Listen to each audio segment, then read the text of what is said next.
Hi,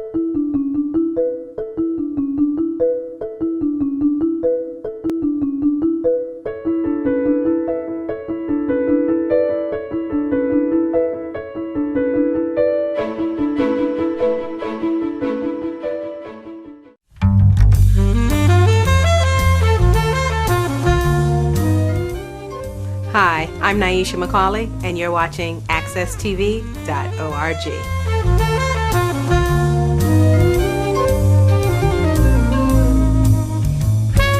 Welcome to the Grassroots Business Journal.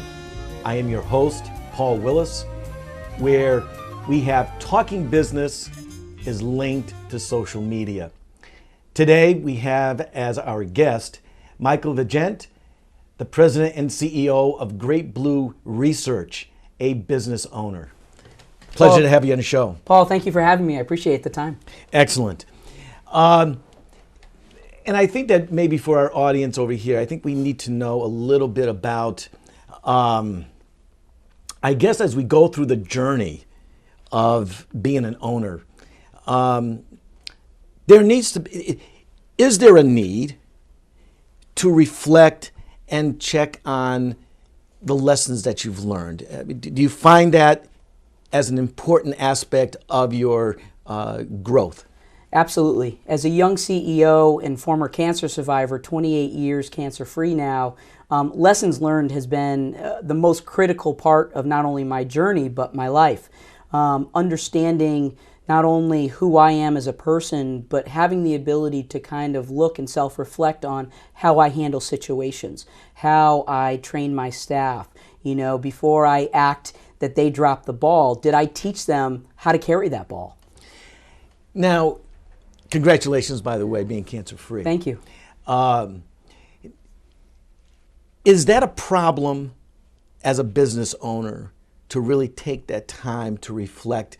I know everyone is trying to look at their bottom line, trying to make sure that they can survive. But to take that time, is it how much time and effort is involved? Lots of time and effort. I think the big key, the big lesson is really about proactivity versus reactivity. It's planning and preparation. So many times you are consumed by the business, but the more you can plan for the business and not let the business run you, it's about being organized. It's about being a great time manager. It's about teaching and training and taking the time to do that. What I see with many business owners, and we work with hundreds of them, is we see that they're so focused on the bottom line and so focused on managing the many details themselves that they don't take the one step backwards to train somebody properly to do that task so that it gets taken off of their plate and they're able to go focus on larger aspects of the business that their time is more critical in solving. How much time do you devote to this in the course of a year? In the course of a year, a goal of mine is to try to put roughly 30 to 40% of my time into training and developing my team. More when possible, and there's certain pockets of our business where that's more easily accomplished than others, but we commit throughout the course of the year to multiple training sessions.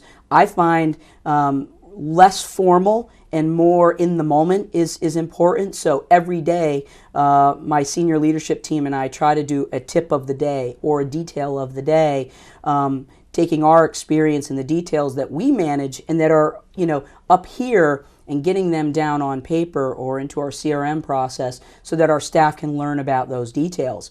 But then in a more formal setting, a few times a year, we'll actually take the full-time staff off-site to a location, a hotel, a conference room, something of that nature, and just really dive into the business and talk about the challenges that our employees are facing within their respective roles or divisions. It's a very open, safe communication environment. Nobody is wrong, and we say, okay, what's the problem and how can we solve it as a team?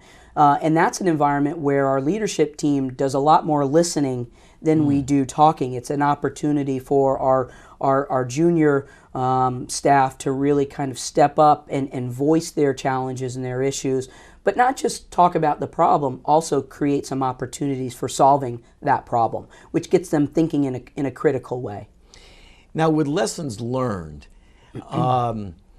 is that listening, and I know that's a big part of your process, is it really listening to your staff and listening to the people out there really doing the work, and that you have the time to hear their concerns to help the business grow? Absolutely. So, there's three what I call vital factors that I really want to keep an eye on every single day. And it's my relationships. It's the relationships with my team. It's the relationships with my client. It's proactive versus reactive behavior. Am I planning for tomorrow? Have I planned for tomorrow? Or am I waking up tomorrow saying, what's going to happen today? And the third is not just listening, but watching. When you think about different personality types, it's if you have an extroverted personality type, they're going to tell you what they're thinking. Whereas your shyer, more introverted personality types are going to be less likely to proactively tell you. So from that standpoint, you've got to be on the lookout for the cues. Is their behavior different? Understanding what the proper communication vehicle is. With many folks, you can walk into their office and say, hey, is everything okay? And they will turn to you and say, no, it's not. Let's talk about it. You close the door and you have that conversation. Other folks would be turned off and put on the spot by that kind of communication. So that might require an email. Hey, you seem a little down today. Is everything okay? In our business, we focus a lot on culture first. Most businesses focus on quality first, and I actually have a reverse philosophy on that. My philosophy is if my team is happy, fulfilled, learning, engaged, the quality is going to naturally happen. If I'm micromanaging them on quality and not paying attention to their personal and professional development needs, they're not going to put their all into quality of that client. Okay.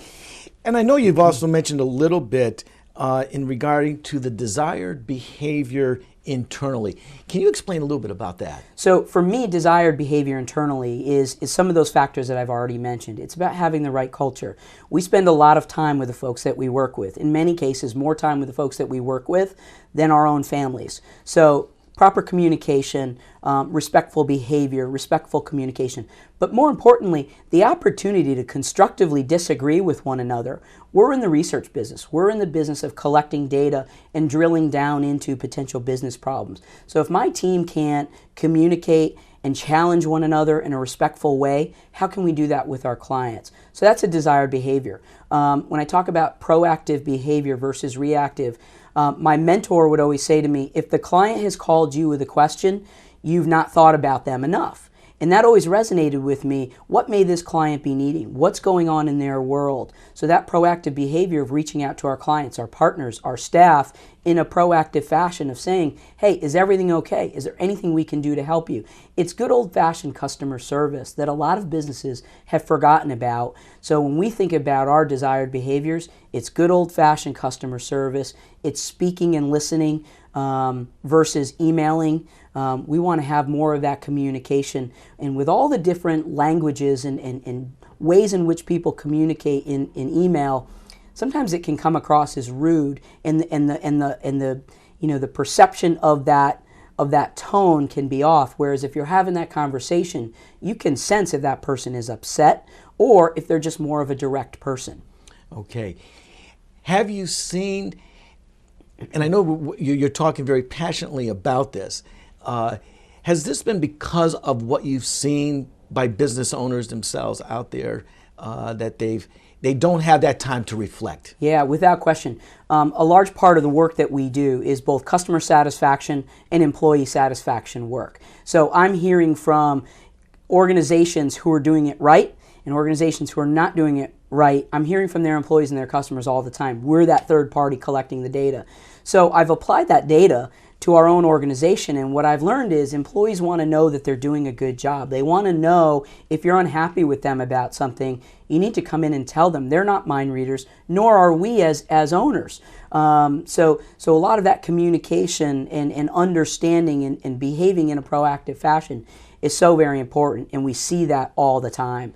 And that's where those businesses that are failing, I see it all the time. Their customers are feeling unappreciated. Their employees are feeling unappreciated. And in many cases, the solution is spending time with those people, not trying to rush that customer off the phone, not trying to be that waiter or waitress is trying to rush you out of that table so they can get the next table in. It's having that conversation. It's understanding that, you know what, this couple that's sitting at my table may not get out to dinner too much. They may have young children, whatever the case may be, trying to put yourself in that customer's shoes and saying, how can I make their night amazing? Thinking from that standpoint, you'll have a much greater impact on your customer and your employee base, thinking about them first. From hearing from you, it sounds easy. But that owner is sitting there saying, like, I'm just so totally consumed in trying to make sure that I have some another client, or that I keep the client. How do you make that time? Well, and don't get me wrong, I am not perfect at this in any way, stretch, or form, and every one of my employees will confirm that. But I think what also every one of them will confirm is that I try as much as I can. And I think what has been a successful tool for me is taking the moments of teaching versus trying to do the more formal component. Because my job as the business owner and our sales team and our management team is to make sure the business is healthy and that it's growing. But we're not supporting that business and that growth, and we did nearly 80% growth last year. So last year was the prime example of a year where the business, there was a lot of reactivity in the business. The theme, however, that came out of our October retreat is getting back to basics. So we talked about how during that growth year, what did we do really well in a reactive fashion? What of those things that happened quickly were a habit for us, and what things did we just problem solve and triage on the way? And so we found that in a lot of that growth, because we talked about it and we communicated about it, that a lot of things went really, really well, but there were things that didn't. And so for 2014, our goal is to get back to the basics, have our management team spend more time teaching those basics and training those basics in a spot type fashion. Yesterday, for example, I had noticed an inefficiency in our business, so I went right to our projects team and said, hey guys, here's what I found. Let's talk about it. And in 20 minutes, we were able to save collectively that team some time because we worked out a solution. It was no formal meeting. It was 10, 15, 20 minutes. We talked about it. We brainstormed. We came up with a solution. Now, you say that you try to get together at least maybe once or twice a year at an outside setting. How beneficial has that been over the years there for you? Extremely. It's, when you talk about distraction, part of what's about being a business owner is distraction. You get pulled in many different ways. We tell our clients and we communicate. We have one person that stays back in the office as an on-call, emergency, answering phones and those sorts of things. But the rest of us get in that room, we shut cell phones off, and we talk about the problems of the business. We don't focus so much on the things that are going well. We say, what has brought you a challenge? What has brought you a problem? What's been an issue for you? What's been a thorn in your side? And those get whiteboarded, and we talk about and solve them together as a team. It's team building, it's problem solving, but it's also what we do as a business, right? So it's the same exact training and process that we go through with our clients. Tell me about your business. What's working well, what's not? And so we're able to teach our business to our newer staff, but also confirm good behaviors and work on making our own business more efficient. Very quickly, what kind of a suggestion or tip would you give to a small business owner to have more success with their staff? It's the most important thing that I've done. Learn to let go. You have to learn to let go of details, and for many people that's very difficult. Entrepreneurs by nature are doers and owners of their tasks. But the more that you can spend time teaching your staff the thought process, here's how I approach this topic, here's how I approach this task, and here are the steps that I go through. If you teach your staff those steps, they can then learn to do it just like you do. That can then free you up. It builds them professionally, and it allows the business to expand. The minute I learned to let go and spend more time teaching and training my business was ironically the year that we grew by nearly 80%. So I think there's something to be said for that. Very good. And with that, we have to end the segment. I'm sorry, Michael, we have to end it. It's been a pleasure. I hope that our audience has learned a little bit more about understanding what it really means to reflect upon their business so that they can move forward And Michael, it's been a pleasure having you on the show. Thank you very much, Paul. I appreciate the time. And maybe at some point in time you can come back again and I'd be happy to. explain Anytime. and give us some more tips. I'd be happy to. I think our audience would like that. This has been Paul Wilusz. You've been watching the Grassroots Business Journal with Michael Vigeant, the President and CEO of Great Blue Research. Until next time, keep talking business.